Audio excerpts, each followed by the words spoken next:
بسم اللہ الرحمن الرحیم۔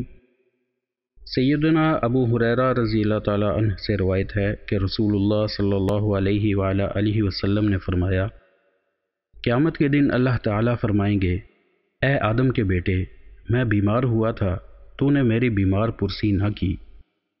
بندہ کہے گا، اے میرے رب، میں تیری بیمار پرسی کیسے کرتا، تو تو سب جہانوں کا رب ہے۔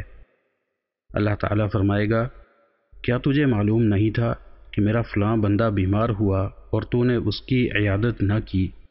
اگر تو اس کی بیمار پرسی کرتا تو مجھے وہاں اس کے پاس موجود پاتا۔ اے آدم کے بیٹے، میں نے تجھ سے کھانا مانگا تھا، تو نے مجھے کھانا نہ کھلایا۔ بندہ کہے گا، اے میرے رب، میں تجھے کیسے کھانا کھلاتا جبکہ تو رب العالمین ہے۔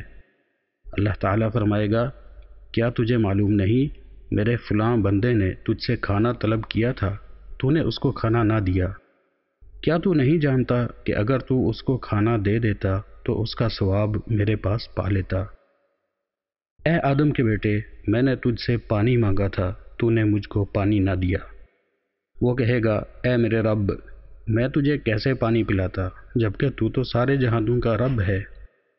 اللہ تعالیٰ فرمائے گا، تجھ سے میرے فلاں بندے نے پانی مانگا تھا، تو نے اسے پانی نہ پلایا۔ کیا تو نہ جانتا تھا اگر تو اس کو پانی پلا دیتا تو اس کا اجر میرے پاس پا لیتا؟